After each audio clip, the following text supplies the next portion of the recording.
taking off. About to get into the heat. The legs are good. Yeah. What's up, Samir? Life. Look at that. Not very Look at Samir. Yeah. Oh, there you go. Wow. That's what you got to do. Y'all know this guy. All right, Coach. I can't jump like that. You can't jump like that? You can jump a little bit. Hey, so anyway, we've done a couple sprints, right? Well, we did. Mr. Boxing Guru says, Senor Doug. What's up, Mr. Boxing Guru? Hey, so Doug's had a big couple weeks. 2 weeks ago, he gave a speech at the Metropolitan Museum in New York, and That was this Friday special. night he did his first ESPN telecast, and he was incredibly good. Thank you. That was also special. Him and Osuna.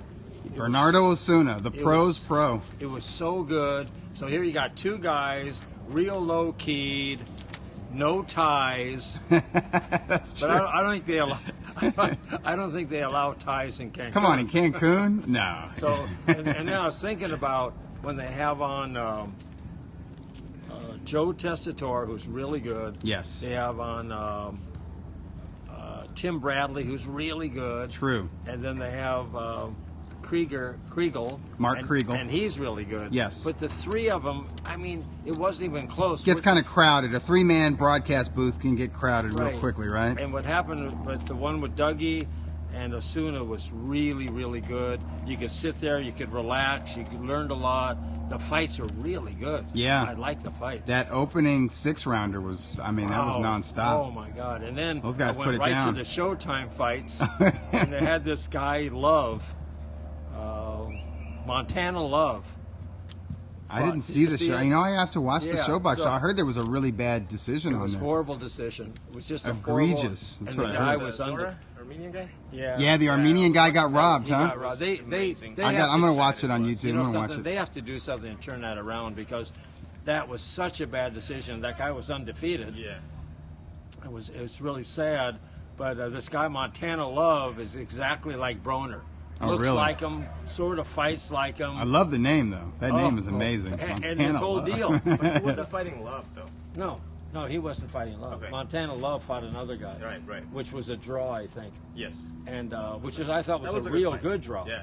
And it was a great fight. So for those two, and then last night we had on the HBO fights. So What's let up, me ask you Krasovsky? this, Dougie, who's winning the Open? The Open? Yeah. I don't even know if you're talking about tennis or golf. Golf. Oh, are you? You're talking about golf? Okay. How's Is it- Tiger doing today? I think I heard people talking over the weekend that he was looking okay. He was doing Right okay. now, Just right Twitter this this second, morning. when I was driving here. What did He you was hear? trending on Twitter this morning. Was I don't it? know why, but he was just Tiger on the left-hand side. Sure. So something's happening. No, Tiger. He's doing something. He just birdied a hole, so he was 7 under par. The leader's 9 under par. Tiger's playing really well. It's What like you're about the, speaking another language right now. okay, then let me ask you this one. I can't remember his name. The guy that the Dodgers just got. Oh, okay. Manny Machado? Yeah, how's he doing? He's doing great. Right? How did he do the first game? Oh, I have no idea. I went to the Dodgers game two weeks ago. Did you? And I have no idea about baseball and how it works. But did you, Rodder76 says Machado is the man. Machado is the man. He is. Wow. Is he? He's Okay. only 26 years old. Yeah, that's what I heard. And do you know where he's from? I have no idea. He was born in Miami. Okay. But he's a top player. So his first game, he got on base 4 to 5 times, 2 hits. I mean, it's a big deal.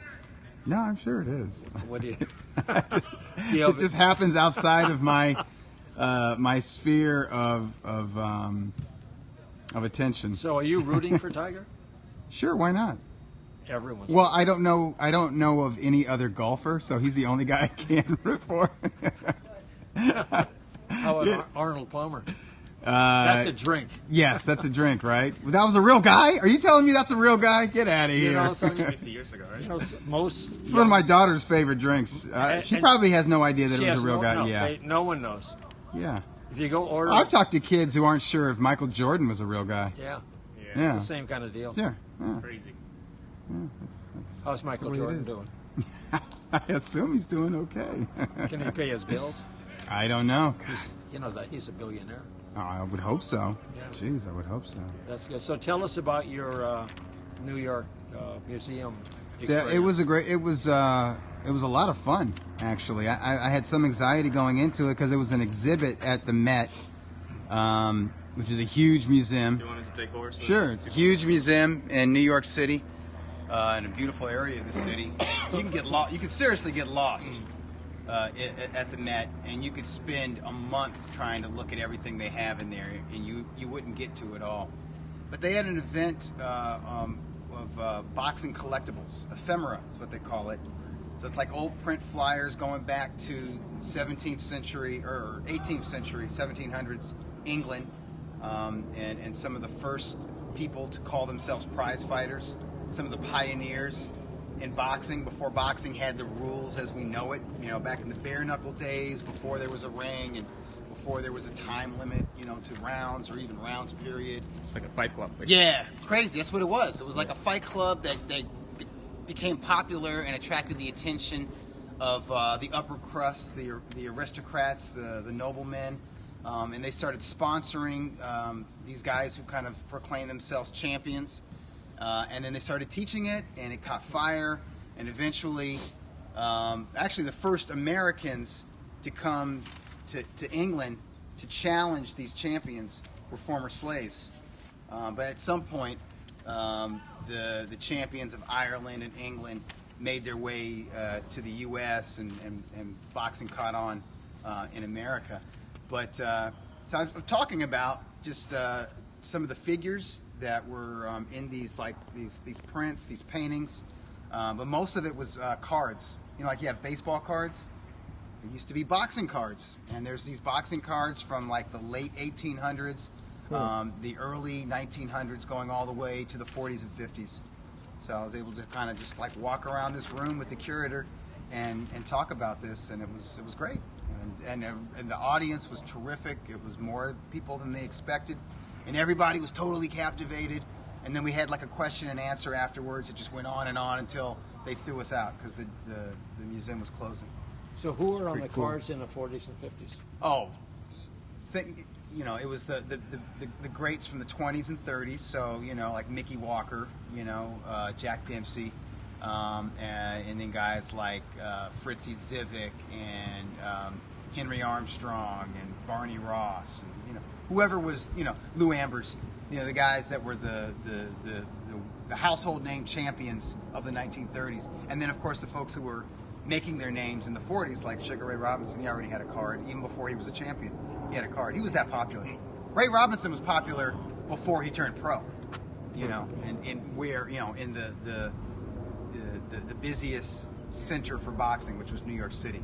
Like, New York City was the king of boxing, maybe arguably worldwide, by the end of the 20s, because they were one of the first major cities or first major jurisdictions where it was legalized, where it was totally legal, and they had a commission overlooking it. So, yeah.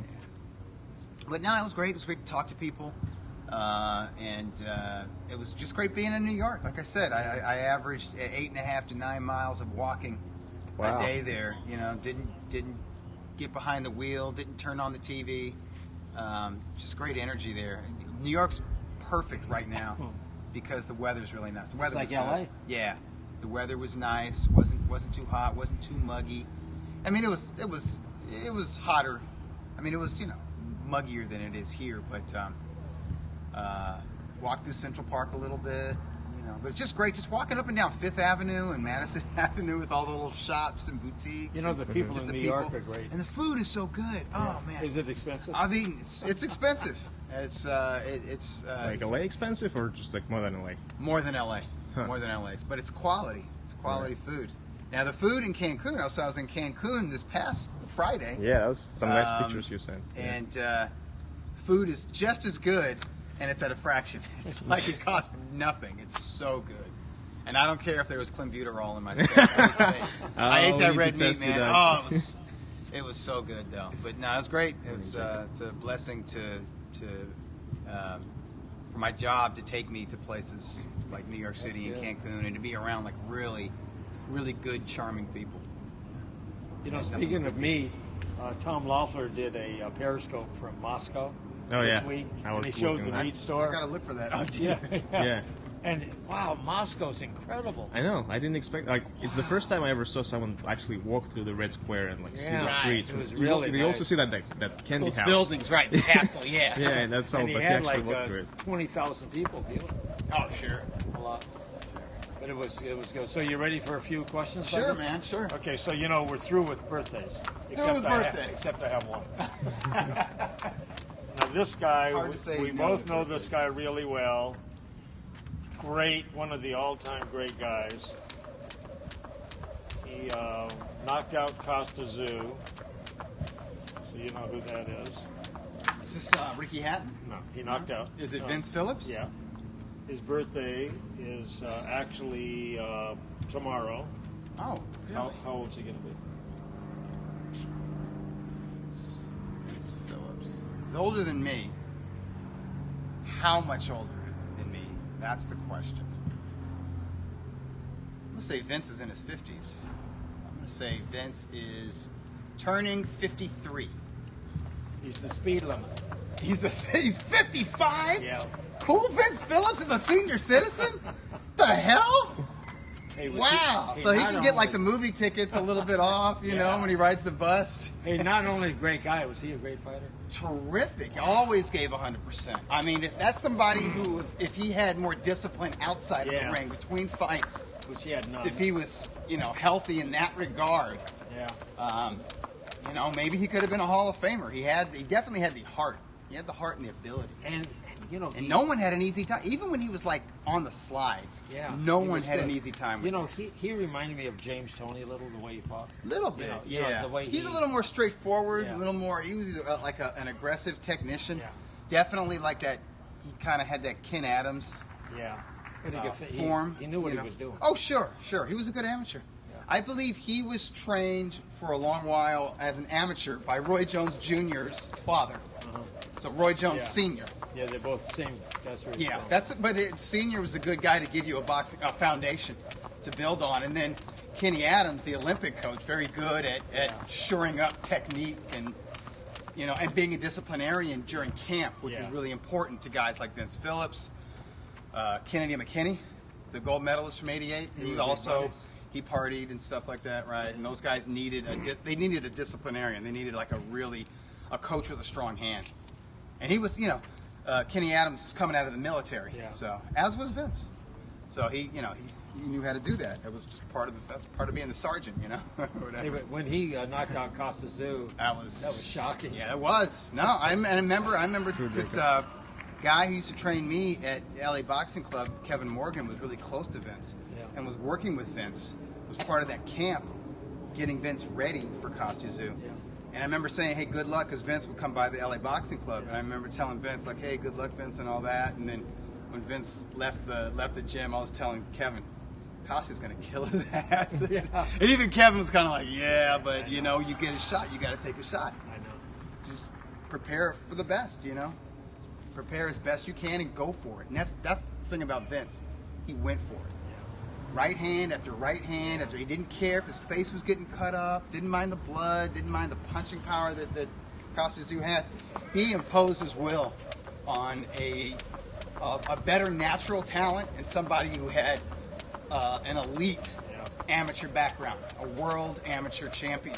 But he was so relaxed in there. He was. And could think it out, and his defense was good. Yeah, he was a good all-around fighter. He was, yeah. And always entertaining. Have you seen him lately? No. He probably looks 65.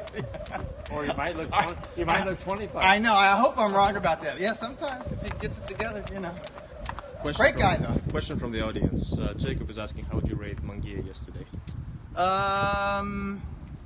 I thought it was good. I liked Liam Smith as an opponent because he was going to give us a really good idea of where Munguia is. Munguia was my choice for Prospect of the Year from 2017. Mm-hmm. He's really still a prospect. He's got a belt now, but that title shot against Saddam Ali was just the right opponent at the right time. Saddam Ali has never been known for his durability and his chin, and he's somebody who had moved up in weight from 140 and 147 pounds. So Munguia was just a monster in comparison to Ali. So he blew him out of there. And Ali tried to fight back, but there was not enough on his punches. He didn't have enough physical strength and durability to really resist Munguia. But Smith, he's 29 years old, so it's not like he's past it or anything. He's still in his prime. He's experienced, and he's a natural junior middleweight. So he was able to hang in there and go 12 rounds, which did surprise me. I thought Smith would take him late and then get stopped, probably to the body. But Smith has a lot of craft. I was really impressed. Smith, to me, that was the best performance of Smith's career in a loss, and I don't think he loses any stature in losing to Munguia, which should say something about Munguia. A lot of people said good That the things about first Smith. real test of Munguia's career,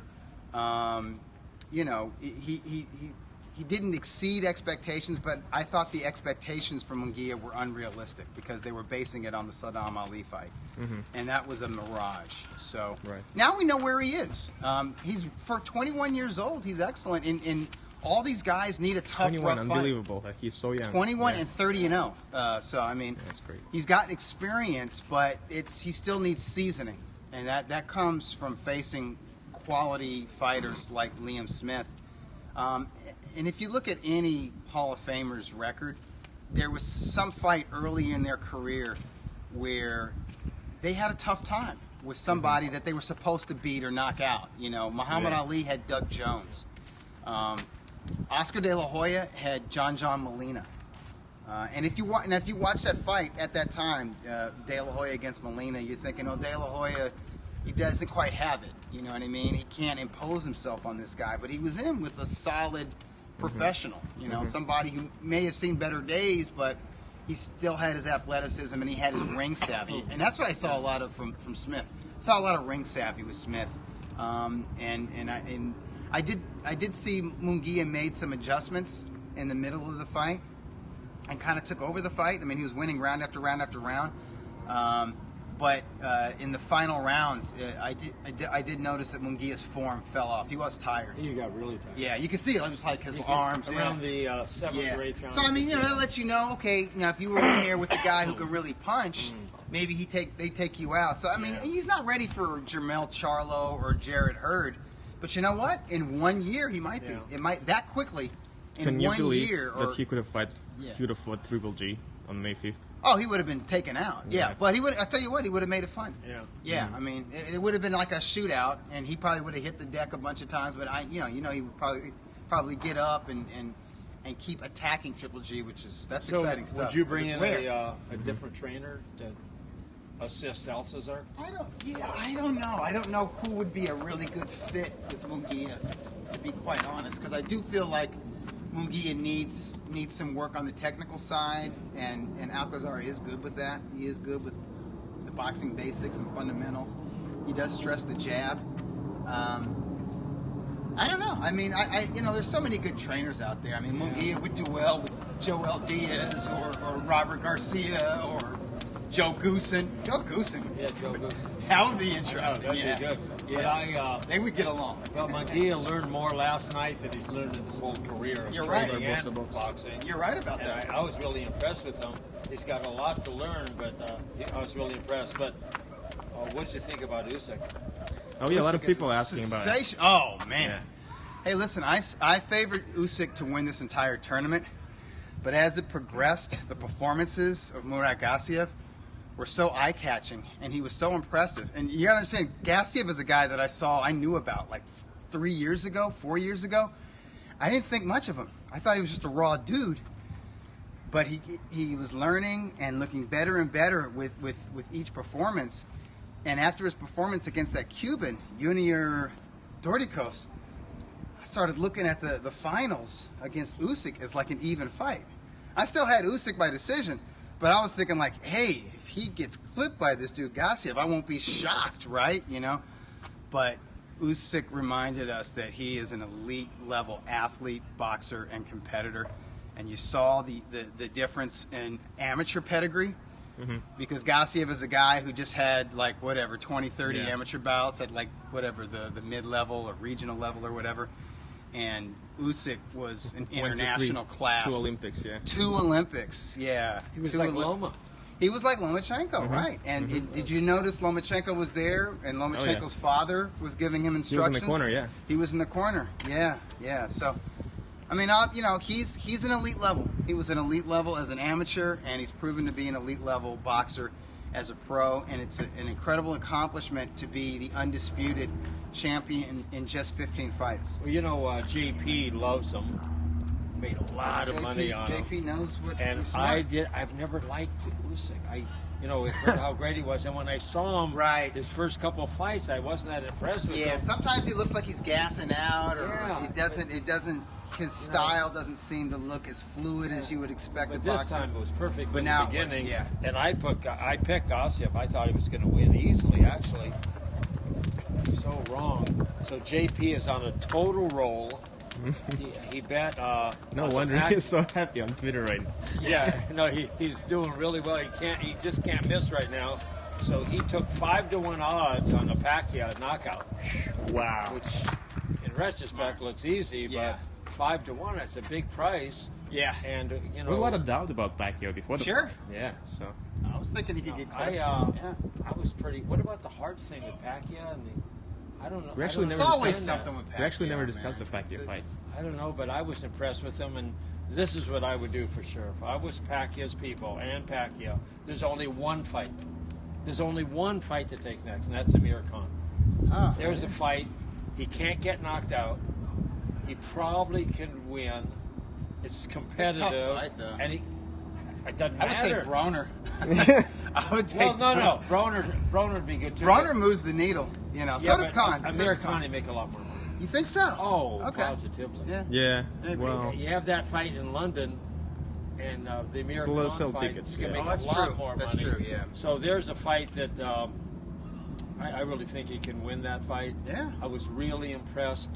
Then I was impressed with everyone. I mean, Freddie Roach, he's going to take the high road. Yeah. He did. Good. They were talking last night about Freddie Roach's health is so much better right now. Yeah. it's so He's weird. looking good. I had a dream about Pacquiao and Freddie Roach the other night, like last night.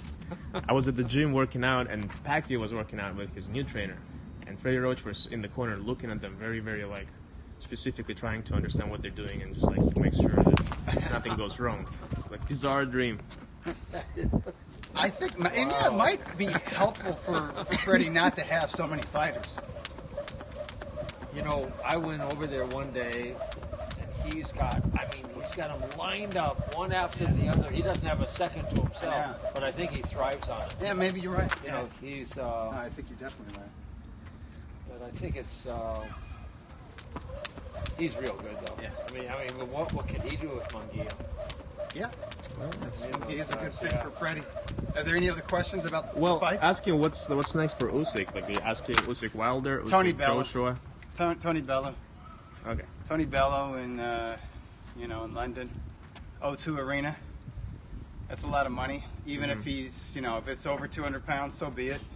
Usyk can carry 215, 210, 215 really well.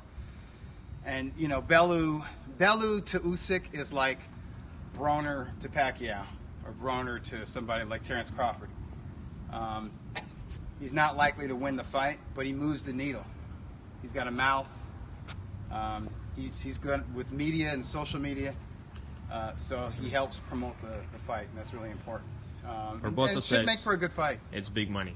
Big money, Yeah. big money, yeah. So I think that, and then I think he defends the undisputed crown a couple times, and then takes a stab at the heavyweights.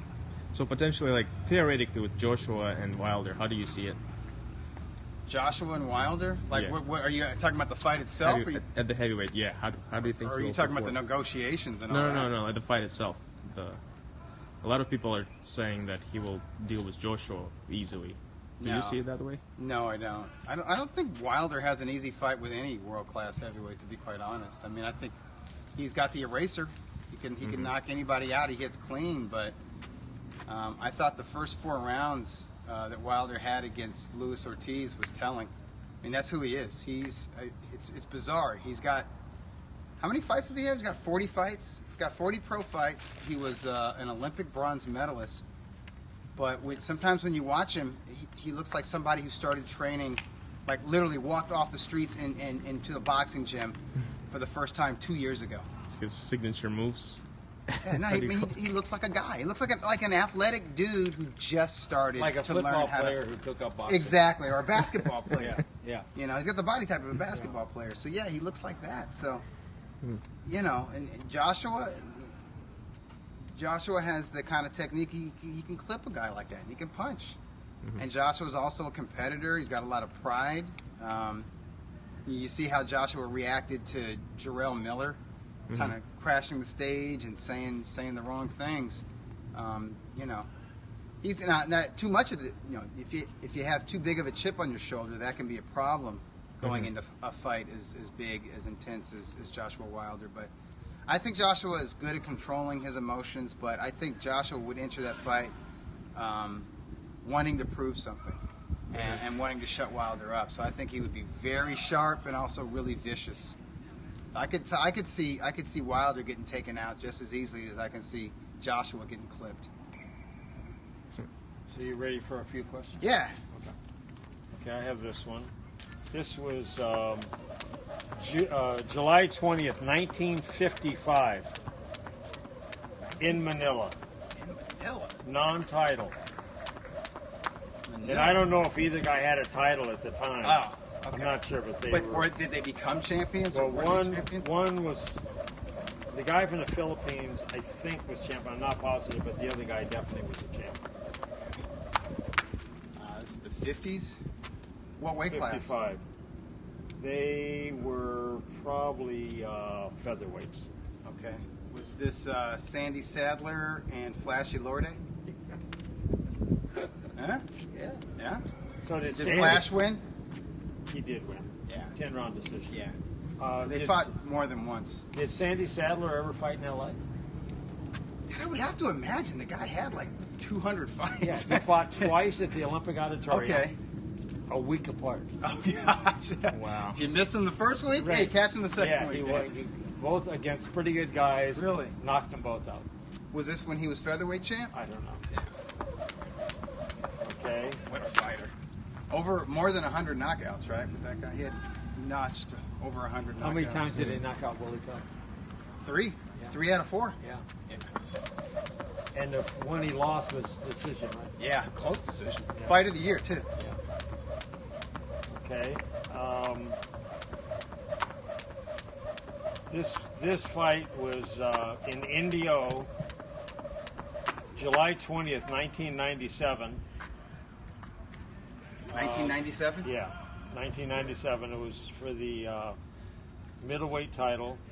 This guy retains his middleweight title with a KO in 11. Oh, I know. This was on national television. I was not there. I considered going. This is Bernard Hopkins defending his IBF middleweight title against Glenn Johnson, who was undefeated at the time, 32-0.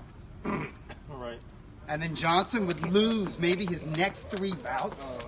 And everyone was like, this guy was, you know, he wasn't a real prospect. He was a suspect, you know. And now he's a journeyman.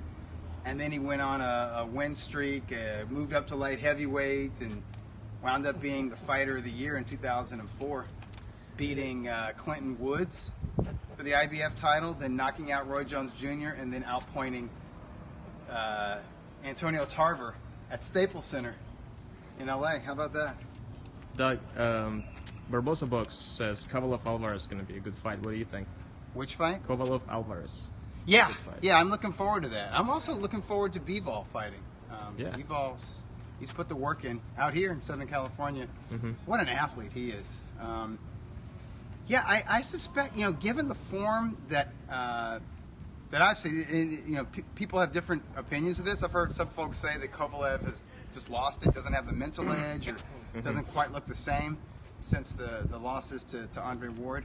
But I think with his new trainer, he's looked pretty good, athletically speaking and technically speaking. And I think he's going to beat Alvarez. He might go the distance though. But we'll know for sure. We'll know for sure if Kovalev still has it against Alvarez, because Alvarez is a legit, you know, top 5 light heavyweight. But if Kovalev wins and if Bivol wins, that's the fight I'm really looking forward to. Kovalev, light Bivol? heavy. Yeah, called the Russian showdown. So Those does two. Kovalov go to rehab or AA? I don't know. You know, I mean, Maybe. he definitely had a drinking problem. Yeah. Positively. So then when I saw him, we got through all that, I thought he was a whole different guy. You Yeah. know? Not just as a fighter, but just Yeah. as a guy. He's Right. seemed As a more person. relaxed and Yeah. a lot better, you know. I think that's I good. do like him a lot. I Yeah. just hope he can keep it up. Yeah. So, Not easy. okay, I have another question here. Hey, so those are pretty. Those I two- got it, huh? Yeah. You know who's going? I remember thinking about traveling to India to see Yeah. Hopkins. So you know who's going crazy right now from those answers is Dean Is Family. it Dean? So that Shout is- out to Dean. That is pretty good. And Okay. Ruben Villa the fourth. Okay, so this who's fighting And the Garcia clan. and Ruben's fighting in Corona Well, when? in Coming up, couple Yeah. weeks. I'm not sure exactly when. You might have to go to one of those. I went to yeah, it's great. Yeah. It's a great venue outside. No, but when Ruben's fighting. yeah, Yeah. it'd be good. Yeah. Here's one. July 20th, 2002. This was a rematch from a huge upset. Huge upset that all the smart guys picked. Did the smart guys pick wrong? They picked right. They picked right. Yeah. Oh, okay. And this was I in already know. Indianapolis. I already know. It's a rematch between Vernon Forrest and Shane Mosley. Right. Yep. Yeah, right. The insiders Everyone. loved Vernon Forrest. At 7-1. Yeah. I was there. Yeah, in the theater? Yeah. It was a shocker. Yeah. And, well, he just Shouldn't have been, though. Shouldn't have been. But it was. It wasn't to a lot of guys. Yeah, it wasn't. Yeah. Okay, so who was in the semi-main of both those, of the first fight and the second fight? The semi-main? Yeah, you know, the second fight, the Really? below the main event. Was it Arturo Gatti? Arturo Gatti actually fought that first in New York. He fought there, but Jose Celaya fought. Oh, Jose Celaya. Yeah, he was in the undercard. So both yeah. of those, Who did he fight? yeah. Some guy from New York. He knocked him out in the 8th round. And then he fought another guy in Denver. He got knocked down. Oh, in yeah. Indianapolis by a good guy. But Was that Canito Drake? No. No, that was a different No, fight. that fight was in That was in Detroit. Yeah, you're right. where Yeah. he got He got dropped, right? he judged. Well, it wasn't really a job. He got pushed. Oh, okay. The guy. So, Canito was a good fighter. but he did get dropped in Indianapolis. No one ever heard of Jose Celaya. Yeah, I know. I like that. Okay, so here's one. July 21st, 1949. 49. Okay, this guy retains his lightweight title, Wrigley Field, LA. Lightweight title. Who the hell had the lightweight title at 49? You know for sure. Real famous guy who knocked out. They had 3 fights in LA. The guy from the LA fighter was real famous. Okay. This is Ike Williams Yeah. stopping Enrique Bolanos. Yeah. Bolanos was a Mexican national, right? Yeah. But he was did, popular yeah. in LA. Real popular. Yeah. He got. So they fought 3 He times. fought 3 times. And Bolanos came up short every time, right? Well, Did Bolanos ever beat Ike? No. Like even okay. he got knocked out twice, and once was the decision. Ike was amazing, though. So I wonder if these old-time guys like Chargan and Kaplan watch this show. I don't know. I gotta let them know. Because Well, they'd be able to tell us an entire story. yeah, they're from being all, there. Oh, yeah, Right? yeah, exactly. Hey, but that's good. Okay, you got that. Okay, now this one. Okay, this was July 21st, 1989 in Atlantic City. And it was for the heavyweight championship. Okay. 1-round knockout, 93 seconds. Okay, it's Mike Tyson, undisputed heavyweight champ at the time, Yeah. taking out Carl the Truth Williams. Wow. Okay. And what was Tyson's next fight after that? Buster Douglas? Yeah. I remember you could read so this is my phase in boxing where I had had to buy everything, every boxing magazine, right? I had to follow the sport as closely as you could pre-internet, right? So it means you got to buy all the newspapers and you got to buy all the boxing magazines when they come out. But when Tyson fought, he was like in every magazine. But I was nuts. I had to have it all. I mean, Tyson was in, you know what I'm saying? From People magazine to Jet magazine to Ebony, you know what I mean? To whatever. To Vogue. Yeah, I'm serious, you know. Rolling Stone might have something in there, you know. It's like, That's crazy. and that summer, I mean, even though he had, like, wise guys and insiders were starting to notice that he was getting out of control between fights, which just added to his celebrity. And his technique was starting to drop off because he had parted ways with Rooney. What was the guy's name? The Customato understudy. Who died? No, he didn't. Oh die. no, that was Rooney. His other manager. Kevin Rooney. Oh, Yeah, Kevin he had Rooney, he had parted ways with Kevin Rooney, and so people were saying like, okay, Rooney was very good at keeping that Diamato system and keeping the form. And Tyson was starting to rely more on his power and starting to lose some of that technique or whatever. And that was actually happening, but nobody really noticed outside of the insiders. Everyone, it was just Tyson mania. Don Hamilton knew it. Yeah, I'm sure he did. Yeah, but he was super. I can't stress how popular he was, which is funny you bring this up because Jim Lampley said on HBO last night that there hasn't been a buzz about a 21-year-old like Munguia since Mike Tyson. Little bit. And all I did was tweet out is Mike Tyson was a household name at 21. Yeah. Like before Tyson turned 22, everybody, whether or not you followed boxing or watched boxing, you knew that Tyson was a heavyweight champ. Everyone knew that. He had a video game. Munguia is not a household name in Mexico. Even among hardcore fans in Mexico, he's not a household name. He's not a name. He's building his name, but it was like I didn't think that was a good analogy. I mean, it's fair to say people are excited about him, but it's just a recent excitement, since December. Before December, he was one of those under the radar hot prospects. He always come up in boxing, but now it's hard to relay to a younger fan how popular Tyson was. Literally, everybody knew who he was, and everybody wanted to watch him fight, even if they weren't boxing or sports fans. Can you imagine Tyson in the age of social media? It would be crazy. He would. I mean, it would be too much information. Like if he would be followed, because he'd be getting into shit. That was the thing. That was like I said. That. Yeah. The stuff, the skirmishes outside of the ring, like punching out Mitch Blood Green, whatever, what time 2 or 3 a.m. in the morning exactly. at a tailor. That stuff. I mean, there was no video of that. There was no social media, but no TMZ. No TMZ, but word of that got around and then just like circulated for months afterwards. The details would slowly unfold, but it was all news, man. It's crazy, man. Yeah, Tyson. God, I can't even. And I wasn't Tyson wasn't my guy. You know what I mean? I wasn't like Tyson crazy, but every book that came out on him, I had to get, and every magazine. So I had all these magazines that were not the magazines I would usually buy, but there would be some article in there with Tyson, or Tyson was on the cover or whatever. So what I remember that summer vividly when he knocked out Carl the Truth Williams. It was just like, what would the odds be? Excuse me. What would the odds be back then that Tyson would be alive now? Oh, I don't know. A lot of people were predicting that he wouldn't see 30. Wow. Yeah. Now he's doing great. Yeah. He's got it together. So do you remember when Freddie Roach... And he's still a celebrity. He's huge. Yeah. He's still a But celebrity. he's a smart guy, too. Yeah. Oh, yeah. And he's good. I think He has to be. people realized that there was an intelligence there, that he was smart. That was part of his charm.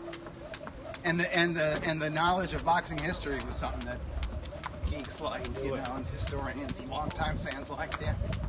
So do you remember when he got the face tattoo? When Yep. Freddie was training him for a fight? And the fight Before the Clifford Etienne fight. Right, and it almost didn't happen. Almost didn't happen. Where's Clifford Etienne? He's either in jail or he's dead, He's in jail. or he died in jail. So who was Clifford's last trainer? No idea. Jack Wilson. Mosley trained him a little bit. Yeah, that was the end. Yeah.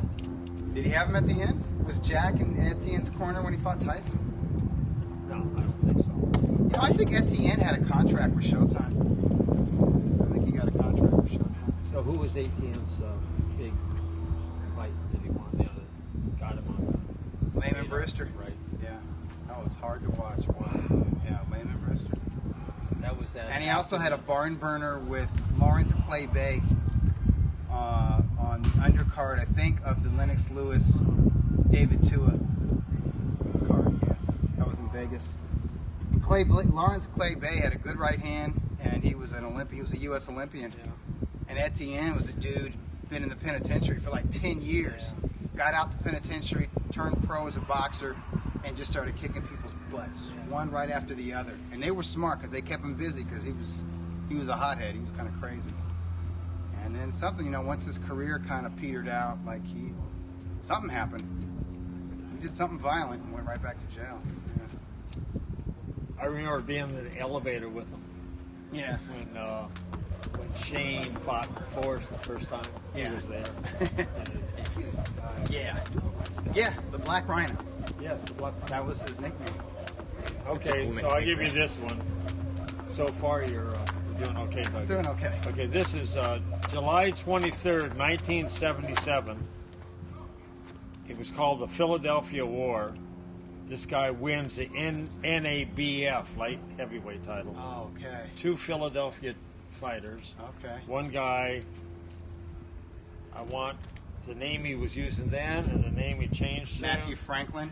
Right. He changed it to Matthew Saad Muhammad. Right. KO 12. And the other guy was Marvin Johnson. Right. Good job. Hey, that is good, Doug. I was 7 years old. Oh my God! And that was totally unawares of that fight, but I've since learned about it. Jacob from Fresno asking, are the Munguia comparisons to Margarito appropriate? No. No, Not they're different appropriate. fighters. Munguia, right off the bat, Munguia is a better athlete. Munguia has better management at this stage of his career. He's been built up. I mean, obviously he's 30, you know. He's being kept busy, and Margarito was on his own. Margarito turned pro at a young age, you know, like probably 15. When's or the whatever. first time you They're saw both him? from Tijuana. When's the first time you saw Mark? First time I saw Margarito live was in 1996 in Culver City, and he lost to Rodney Jones. And that lets you know the difference between Margarito and Munguia. Munguia's management, he has a promoter. He's got Zamford. For match. Their management would never put Munguia in with somebody like Rodney Jones. Margarito was just out there fighting whoever was willing to fight him. And he took L's. He lost. And he lost to Jones, but kept at it, and earned a top-ranked contract by knocking out Sergio Martinez from Argentina. I think he was fighting out of Spain. But, you know, Martinez goes on to be at least a borderline Hall of Famer. But at that time, Margarito was too much for him. And Margarito, he's more plodding than Munguia, but he had a good jab when he wanted to use it, a good stiff jab when he wanted to use it, and he had better inside technique than Munguia. Munguia can get a little bit sloppy. Munguia's kind of has a look of somebody who's fallen in love or falling in love with his power, but he could use some work on kind of making his punches shorter, and turning his punches over better when he's on the inside. And Margarito, very good. Once he was inside, the way he worked the body and worked uppercuts and hooks and all that, and working around a guy's high defense and all that, he was very good at that. He was expert at that. So they're different. I mean, they're both from Tijuana. They're both aggressive.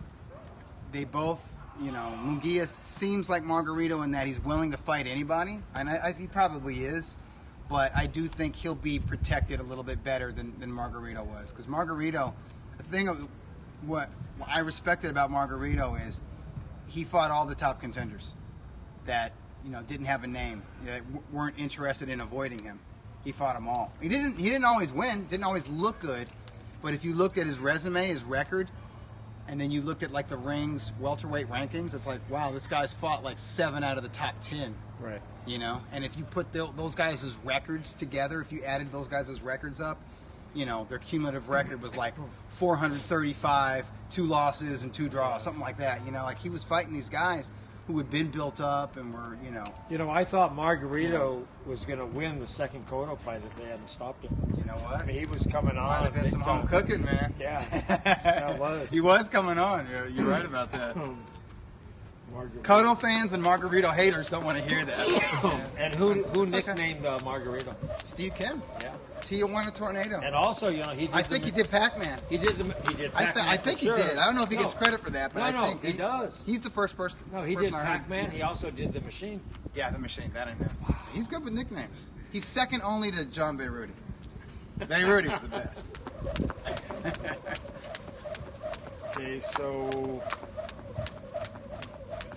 let me ask you this: when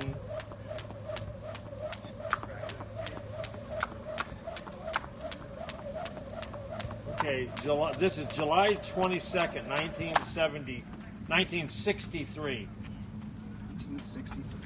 Comiskey Park, heavyweight title, KO 1. Okay. This is Sonny Liston knocking out Floyd Patterson. Right. Rematch. And how did was it the no, rematch? Oh, that is the rematch. Yeah. Yeah, it was the rematch. That's the rematch. Yeah. So he. Actually, you know something? Both fights ended in 1 round. No. The first fight, the rematch was in Las Vegas, Oh. and the first fight Okay. was in Comiskey Park. Okay. Okay. So this is my question. I mean, that one's not okay. How many losses did Liston have going into that first fight? 1. Yeah. Who was the 2? Marty Marshall. Oh. And he avenged that twice after that. He Wow. suffered a broken jaw in that fight with Marshall that he lost. Marshall was a pretty good. You know, Marshall was like a fringe contender, sometimes gatekeeper. Okay. But I think he had like a real I kind have of some more herky-jerky questions style. on that. Okay. Okay. Okay. Was that? How did he beat him? What kind of a? Was it decision, knockout, disqualification? I think Marshall beat him on points. Yeah. Split decision. Yeah. Okay. What was Liston's record going into that fight?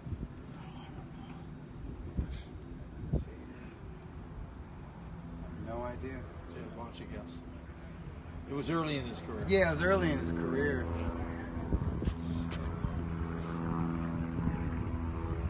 I don't know, 20-0, 21-0, 7-0. It was real early in his career. Wow. Yeah, no shame in that. And what was Marshall's record? No idea. Guess. He was 25 wins and 10 losses and 4 draws. How'd you know that? No. No. I have no idea. No, how did you know it? No, Exactly. that's not. That is not. No, that is not his That's record. crazy. That's good though. It's pretty close. 17-6-2. Yeah, it's that kind of, you know, guy Yeah. who loses. And where was like that a fight? gatekeeper. St. Louis? Detroit. Go to Detroit. Fight towns, man. St. Louis, Detroit, Chicago. Man, Chicago's not even a fight town anymore. They don't have. Who's the one promoter? Although they get- Who's the big promoter in Chicago? There's Dominic Now. Masoli, but there's not Bobby Hitz. Yeah, Bobby Hitz is what? Yeah, he's I back. thought Bobby Hitz came out He here. did. He went back. Okay, Bobby Hitz. Hey, Doug, George Foreman. seriously, you're a genius. Yep. This is crazy. Absolutely. No, this is totally crazy. The other thing is, no one even cares. No, I know. They're like Marty Marshall. No, I mean, Well, I want to know what's next for Alexander Usyk. Is he pound for pound? Is he Right. top 5? Is he top 3? right. Marty Marshall, shut up! Hey, Why that- do you guys keep giving us names of people we never heard of and don't give a shit about? Because it's fun. That's why. Oh, It's fun. geez. Yeah. That's insane. Those You guys know this existed. stuff. It was real. Wow. It was all fiction, not fantasy, man. Anyway, Cool. we hope Tom and Mike are having a great time in Moscow, and also Do you think they're still there? Ryan Martin's there with them too. Right. To He's there. He's announce that he's in the Yeah. World Boxing Super Series. He's fighting like I think guy. the top seed, if not the top Yeah. seed, then the second seed in Josh Taylor. Josh Taylor, yeah. Yeah. haven't talked about Cecilia. That was a great win. Cecilia Yes. was Yeah. good. Yeah, She was I good. haven't seen that fight yet, but I heard she looked really sharp. Yeah, So I just want to remind better than I everyone expected. Yeah. that the Ringside Boxing Show, Dennis Taylor's website, is so incredible. You just go to today's headlines. He keeps it current. There's like 20 different things you just go to. It's easy to read. So you don't miss anything. No, you don't. I mean, I go to a couple times a day. Yeah. It's really good. I'd say of all the websites, it's the best. And It's who's the really- most recent person he's interviewed for the radio show? He had on, I don't listen to that, but he has it on there. But he has really good guys. He had Yeah. one guy we had just been talking about. I can't remember, but he's. But the whole thing. I mean, he's got some really, really great articles in that you don't really see other places. Yeah. And it's really good. It's really good. The other thing is, remember Avalon, August 8th. That's all I can August say. 8th. It's a great show. Yeah. And then, on the 11th, Golden Boy's having a show there. I think that's the Joseph Diaz. Yeah, Yeah. it is, yeah. Jesus Royal. That's a good fight, by the way. Yeah. That's a good featherweight fight. Yeah. It would be interesting to go to the 8th and 11th and just compare the crowds. Yeah. And, like, the production and all of like that. the inside production. Yeah. So that's- speaking of that's all production, interesting stuff. for your ESPN show, Yeah. was the production different than it would be like for the Belasco? Yeah, a little bit different. In what way? That's a good question. Actually, the production was pretty much the same, but with the Velasco, we don't really have commercials. Yeah. Oh. So that was I hadn't done a broadcast with commercials in quite some time. Right. So I'd start to make a point towards the end of the round, and then the producers not yelling but saying pretty loud, like, "We're out in 8, 7, 6, 5." I'm like, man, I'm halfway through my point. I'm long-winded, I'm used to this kind of format.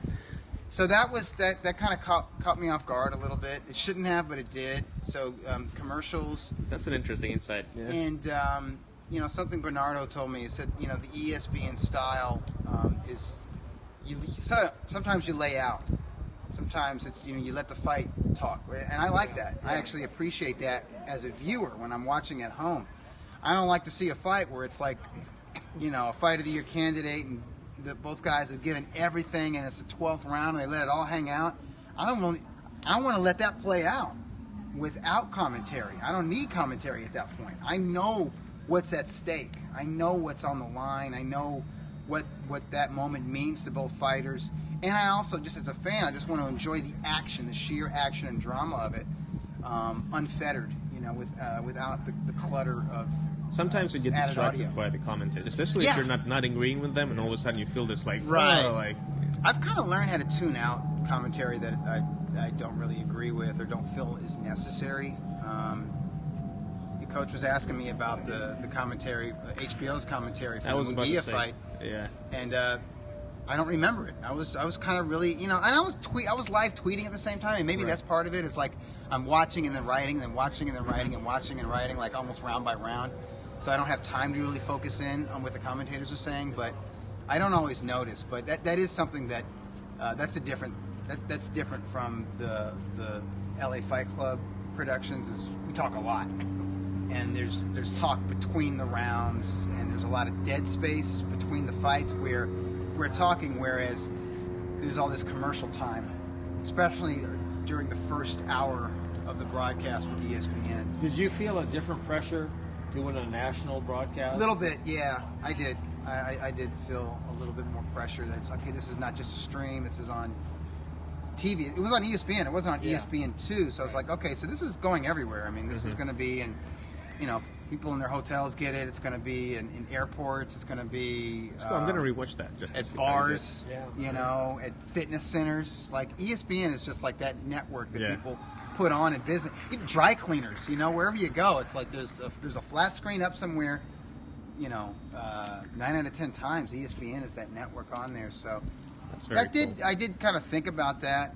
It didn't worry me that much. I had a little bit of anxiety just because I was tired from the trip to New York City. Yeah. And then, it was kind of last minute, and then flying into Cancun. And my throat was kind of scratchy. I felt kind of wheezy or whatever. But you know what? Once the broadcast started, it was like any other broadcast. And the opening fight was so much fun. It was so good. Alexis Bastar versus Rigoberto Nava. I don't know if that's up on YouTube anywhere.